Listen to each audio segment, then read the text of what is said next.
बिस्मिल्लाहिर्रहमानिर्रहीम। अस्सलामुअलैकुम जी बच्चों, आज का हमारा क्वेश्चन है describe in words the region of R cube represented by the equations और inequality x square plus ji square less than and equal to 64। Again inequality draw करनी है हम लोगों ने आर क्यूब में, और आर क्यूब आपको पता है कि इसके कोऑर्डिनेट्स होते हैं एक्स, वाई और जी। इसके तीन कोऑर्डिनेट्स होते हैं, राइट। वाई पे कोई कंडीशन नहीं है, एक्स और जी पे कंडीशन है कि इन दोनों का जो स्क्वायर है वो लेस देन 64 आना चाहिए।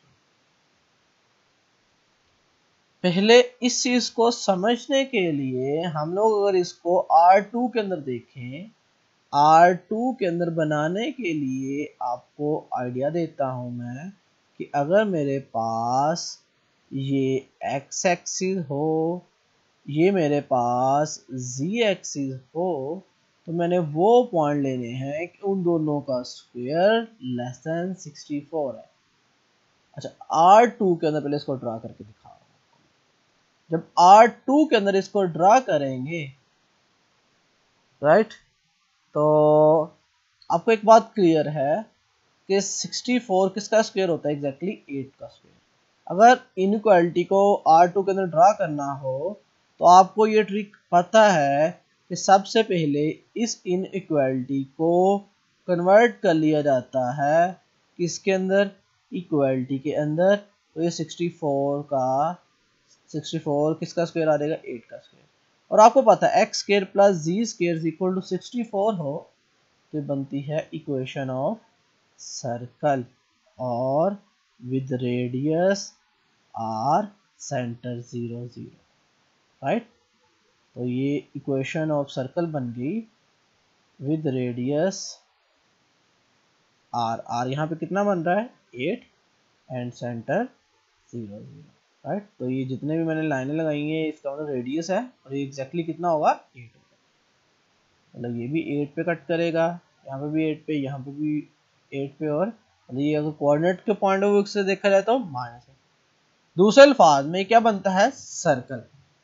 लेकिन x square plus ji square is equal to 64 नहीं है, वो भी है और इससे छोटे वाले भी हैं। तो जब इससे छोटे वाले की बात कर दी इसने, तो आपको बात क्लियर हो गई है कि ये इनइक्वालिटी का जो ग्राफ होगा वो लाइक सर्कल, और सर्कल के अंदर वाला जितना भी पोर्शन है वो सारे का सारा होगा।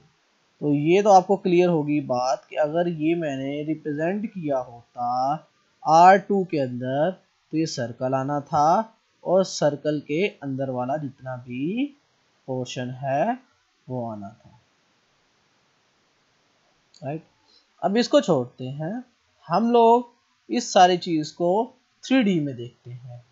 ये सिर्फ और सिर्फ आपको आइडिया देने के लिए बात की है कि अगर मैं 3D में बात करता यही वाली तो क्या चीज़ होनी थी, राइट। ये पॉजिटिव एक्स एक्सिस है, पीछे जाएगा तो नेगेटिव एक्स एक्सिस, ऊपर पॉजिटिव जी एक्सिस है, नीचे जाएगा तो नेगेटिव जी एक्सिस। ये पॉजिटिव वाई एक्सिस है, पीछे जाएगा तो नेगेटिव वाई एक्सिस होगा, राइट।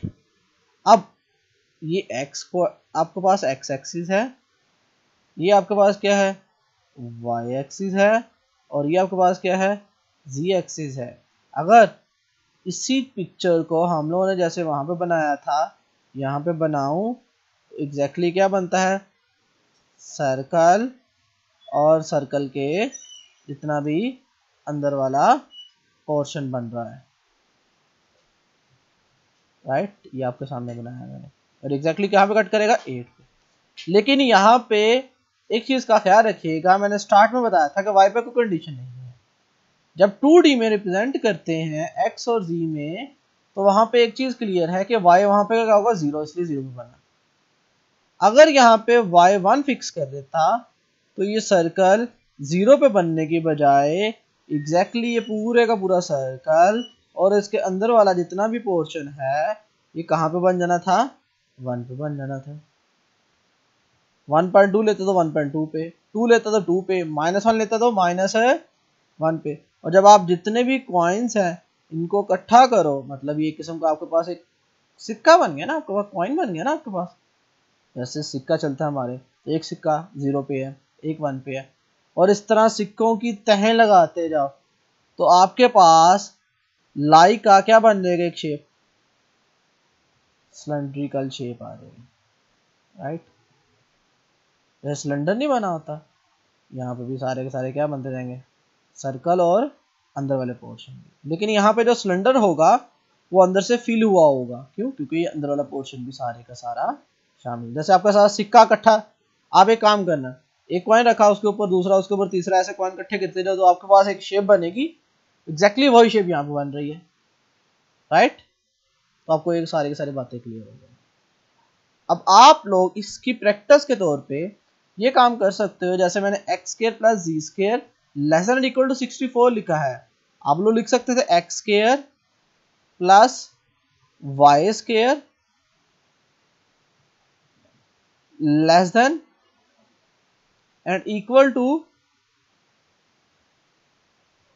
64।